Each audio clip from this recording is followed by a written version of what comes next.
Hi guys, स्वागत है आप सभी का डीसी एनिमे स्टोरी में। और आज हम लोग देखेंगे my love story with Yamada कुन एट लेवल 999 के एपिसोड नंबर 5 को।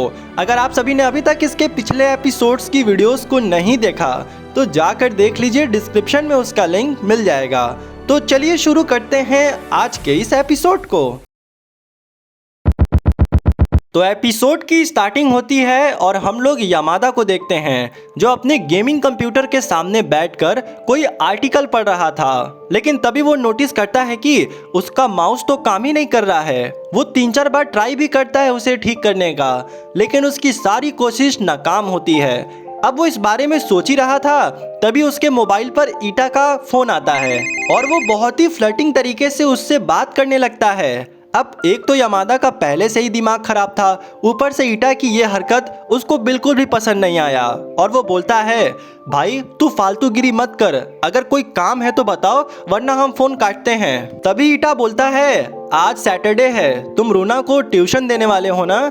जिस पर यामादा चौंक जाता है और वो बोलता है, हाँ देने वाला तो हूँ, अच्छा मैं देखता हूँ। तभी ईटा कहता है, भाई वो मेरी फेवरेट नॉवेल बुक्स भी लेते आना, मुझे काफ़ी पसंद है। अब यामादा जैसे ही उसके कॉल को काटता है तभी उसको वो मोमेंट याद आ जाता है जिसमें अकाने उससे बता रही है कि रूना भी उससे मिलने वाली है सैटरडे को। अब ये सब जानने के बाद यामादा को बहुत ही अजीब लग रहा था। अब हम लोग आधे घंटे बाद का सीन देखते हैं जहां पर एक 50 साल का आदमी पूरे सूट बूट पहने हुए अकाने के सामने बैठकर उससे फ्लर्ट कर रहा था। और मज़ेदार बात यह है कि उसे पता ही नहीं था कि उसका नाम अकाने है। वो उसे बार बार रूरी हिमे कहकर पुकार रहा था और बोल रहा था कि रूरी हिमे तुम काफ़ी सुंदर हो, तुम गेम के अंदर जितनी प्यारी दिखती हो रियल लाइफ में उससे कहीं ज़्यादा सुंदर हो, क्या तुम मेरे साथ डेट पर चलोगी? अब यहाँ पर अकाने पूरा कोशिश कर रही थी उसे बताने के लिए कि हम रूरी हिमे नहीं हैं, मेरा नाम है अकाने, लेकिन वो इस बात को बता ही नहीं पा रही थी क्योंकि वो 50 साल का आदमी उसे बोलने का मौका ही नहीं दे रहा था। लेकिन तभी इसी बीच अकाने के फ़ोन पर एक मैसेज आता है और वो मैसेज किसी और का नहीं बल्कि रूना का ही होता है। रूना उसमें टेक्स्ट की थी कि मुझे आने में थोड़ा सा लेट होगा, तो मेरे वहाँ पे बहुत सारे गेमिंग फ्रेंड आए होंगे, तो प्लीज़ तुम उनसे बात कर लेना, तब तक मैं आ जाऊँगी। अब इतना सुनते ही अकाने समझ जाती है कि वो एक बहुत बड़ी प्रॉब्लम क्रिएट करने वाली है क्योंकि उसके सारे दोस्त उसे रूरी ही में समझ रहे हैं और वो जब असल में आएगी तो कोई विश्वास ही नहीं करेगा। अब इतना सोचने और समझने के बाद अकाने एक सेकेंड भी वहाँ नहीं रुकती और वो सीधा वॉशरूम का बहाना बनाते हुए वहाँ से भाग जाती है। और वो 50 साल का आदमी अभी भी उसके तारीफ में पागल ही पड़ा है।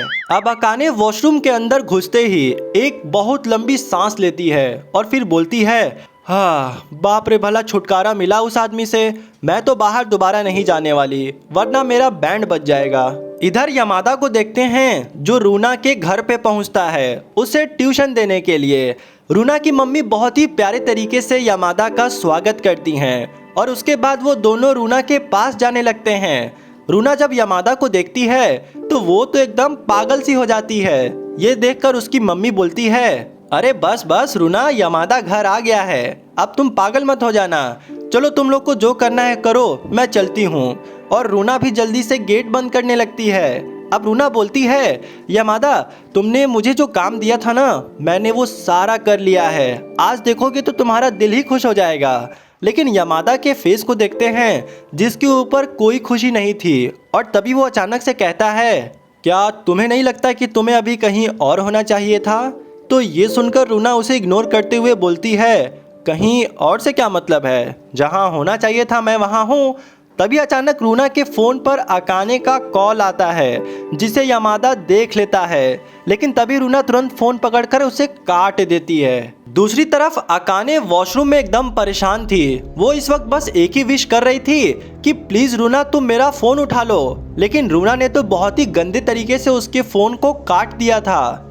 अकाने इन्हीं सब चीज़ों के बारे में सोच ही रही थी, तभी अचानक से गेट पर कोई आदमी चला आता है और वो जोर जोर से गेट पर नॉक करने लगता है, जिसे सुनकर अकाने घबरा जाती है और वो डरते हुए पूछती है, कौन है बाहर? तो और तुम लेडीज वॉशरूम में क्या कर रहे हो? तो वो आदमी कहता है, अरे अचानक से आप भाग गई और वापस भी नहीं आई, तो मुझे लगा कि कहीं कुछ आपको हो तो नहीं गया, इसलिए मैं चेक करने आ गया। अब अकाने की धड़कनें तेज होने लगती है और वो सारी कोशिश कर रही थी जिससे वो आदमी चला जाए, लेकिन असल में कहानी उसका उल्टा होता है। वो आदमी उसका गेट खोलने लगता है, जिस पर अकाने समझ जाती है कि अब कुछ तो करना ही होगा। और तभी वो बोलती है, मेरा पेट दर्द हो रहा है, प्लीज मुझे परेशान मत करो। लेकिन इसका भी असर नहीं होता है दोस्तों। इधर यामादा रूना के ऊपर काफी गुस्सा हो गया था। वो बोलता है कि तुम ऐसा कैसे कर सकती हो? तुम्हें पता है कि अकाने कितना खुश थी तुम्हें लेकर? जिस पे रूना बोलती है, मैंने क्या किया है? मैं नहीं जा सकती थी तो मैंने अपने गेमर फ्रेंड को बुला दिया। ये सुनकर यामादा पूछता है, क्या? कौन सा गेमर फ्रेंड? तो रूना उसे बताती है कि वो अपने भाई के अकाउंट से एक फ्रेंड को बुलाती है जो उसके कैरेक्टर का बहुत बड़ा वाला फैन है। रूना बोलती है, हो सकता है कि वो लोग आपस में चिल कर रहे हो। तो अब इतना सुनते ही यामादा वहाँ से जाने लगता है। रूना पूछती है, कहाँ जा रहे हो? वो बोलता है, अकाने के पास। और कहाँ? रूना कहती है, मेरे क्लास का क्या होगा? यामादा बोलता है, तुम्हें पता भी है ये कितना खतरनाक साबित हो सकता है। अब यामादा जैसे ही गेट खोलने जाता है वैसे ही रूना उसे अपने बाहों में पकड़ लेती है, लेकिन तभी उसी वक्त ईटा भी चला आता है और वो यामादा के चेहरे पर बहुत ही भयंकर वाला गुस्सा देखता है। अब ईटा को भी सारी बातें पता चल जाती है और उसके बाद वो अपने कंप्यूटर में लोकेशन चेक करने लगता है और साथ में ये भी बड़बड़ा रहा था कि ये कितना भद्दा मजाक है। उसके बाद उन्हें लोकेशन का पता लग जाता है जो बगल में ही था, तकरीबन 15 मिनट की दूरी पर। इधर रूना अपने फोन में पुराने फोटो को देखते हुए एक मोमेंट को याद करती है जिसके अंदर ईटा, यामादा और मिस्टर कामोता उससे बहुत प्यार से पेश आ रहे हैं। एक टाइम पे रूना उन सब की जान थी जान। रूना अब इन्हीं सब चीज़ों को मिस कर रही थी और उसे ऐसा लग रहा था कि अकाने के आने की वजह से उसे ये सारे लोग कम प्यार कर रहे हैं। अब यही सब चल ही रहा होता है, तभी अचानक से डोरबेल बजता है और जब गेट खुलता है तो वो और कोई नहीं मिस्टर कामोता होते हैं और वो कह रहे थे कि बहुत बुरी खबर है, अकाने को कोई किडनैप कर लिया है। अब इतना सुनते ही सारी लोग गाड़ी में बैठकर अकाने की तरफ निकल पड़ते हैं। मिस्टर कामोता गाड़ी चला रहे थे और बाकी सारे लोग पीछे बैठे हुए थे। मिस्टर कामोता काफी घबराए हुए थे। वो बस यामादा को देखकर बोल रहे थे कि अकाने ठीक तो होगी, जिस पर यामादा बोलता है, अरे मिस्टर कामोता रोड पे ध्यान दीजिए वरना हम लोगों का एक्सीडेंट हो जाएगा। पीछे वाले सीट पर रूना काफी गुस्से में बैठी हुई थी। तभी ईटा बोलता है, देखो तुम्हें अकाने से माफी मांगना होगा। जिस पर वो बोलती है, मैं क्यों मांगूंगी माफी? मैं नहीं मांगने वाली माफी। ईटा कहता है, तुम्हें हो क्या गया है? दिनों पर दिन तुम इतना बदतमीज होते जा रही हो। अगर यही स्वभाव रहेगा तो तुम्हारी कोई भी दोस्त नहीं बनेगी। रूना बोलती है, भाड़ में जाए दोस्त, मुझे किसी से कोई मतलब नहीं है। ईटा बोलता है, अकाने तुम्हें बस दोस्ती करना चाहती थी तुमसे वो, और तुम क्या कर रही हो उसके साथ, तुम्हें पता भी है? इतना सुनते ही वो बहुत इमोशनल हो जाती है। अब वो लोग फाइनली लोकेशन पर पहुंच जाते हैं और वो जैसे ही वहां पहुंचते हैं वो नोटिस करते हैं कि अकाने एक 50 साल के आदमी के साथ बैठी हुई है। लेकिन यामादा सबसे पहले कुछ अलग नोटिस करता है। वो देखता है कि अकाने ठीक नहीं है, कुछ तो साथ में गड़बड़ हुआ है। और इतना वो सोच ही रहा था कि मिस्टर कामोता चीते की रफ्तार से अकाने के पास पहुंचते हैं और वो कहते हैं, अकाने तुम ठीक तो हो, तुम्हें कुछ हुआ तो नहीं? और उसके बाद वो उस आदमी की तरफ देखते हुए कहते हैं, तू कौन है बे और तेरी हिम्मत कैसे हुई अकाने के सामने बैठने की? वो आदमी पूछता है, जी आप कौन? तो मिस्टर कामोता कहते हैं, माई नेम इज मिस्टर कामोता और मैं तुम्हारी मौत हूँ। चुपचाप निकल जाओ वरना चश्मा तोड़कर तुम्हारे बाजू वाले जेब में डाल देंगे। तभी यामादा नोटिस करता है कि अकाने के पैर में चोट लगी है और वो पूछता है कि तुम्हें आखिर ये चोट कैसे लगी? अकाने कुछ बोलती उससे पहले वो आदमी कहता है, ये चोट मेरी वजह से लगी है। इतना सुनते ही ईटा तुरंत उसके टाई को पकड़ते हुए कहता है, अगर सही सलामत घर जाना चाहते हो तो सारी बात बताओ। वो आदमी कहता है, एक्सक्यूज मी भैया, थोड़ा सा साइड हो जाइए। और उसके बाद वो बताने लगता है। वो कहता है, असल में मैडम वॉशरूम में थी और काफी देर हो गया था तो मैं घबरा गया, इसीलिए मैं दवा लेकर उनके पास लेडीज वॉशरूम में पहुंच गया। अब ये दरवाज़ा तो खोल नहीं रही थी, तो मैंने दवा को नीचे से डाल दिया। ये देखकर ये डर गईं और इनका पैर कमोड में जाके लग गया, जिसकी वजह से इन्हें चोट लग गई। लेकिन तुम कौन हो और ये सब तुम क्यों पूछ रहे हो? क्या तुम कुछ लगते हो क्या इस लड़की के? जिस पर ईटा बोलता है, चुपचाप यहाँ से निकल जाओ, तुमसे क्या मतलब, हम कौन हैं? अब अकाने यामादा को देखते हुए बहुत प्यार से बोलती है, हाय तुम कैसे हो? मैंने सुना कि तुम मेरी बहुत चिंता कर रहे थे। तभी यामादा बोलता है, I am so sorry Akane, I am so sorry. Akane बोलती है, सॉरी? अरे मुझे क्यों सॉरी बोल रहे हो? यामादा बोलता है, आज मैं भी यहाँ आने वाला था मगर नहीं आ पाया क्योंकि मैं रूना को ट्यूशन दे रहा था। ये सुनकर अकाने बहुत हैरान होती है और हंसते हुए कहती है, अच्छा तो तुम ही हो जो रूना को ट्यूशन देते हो, इसीलिए वो इतना खुश रहती है। तभी सबकी नज़र दूर खड़ी रूना पर जाता है, जो बहुत ही इमोशनल थी और अंदर से टूटी हुई खड़ी थी। और फिर वो अचानक दौड़कर वहां से जाने लगती है। तो ये देखकर अकाने उससे आवाज़ लगाते हुए खड़ा होती है और तभी उसका पैर चेयर से लग जाता है और उससे बहुत तेज दर्द होता है, जिसके कारण वो नीचे बैठ जाती है। और ये देखकर रूना रुक जाती है और फिर पता नहीं रूना के दिल में क्या आता है कि वो दौड़कर वापस अकाने के पास चली आती है और पूछती है, दर्द हो रहा है क्या, तुम ठीक तो हो?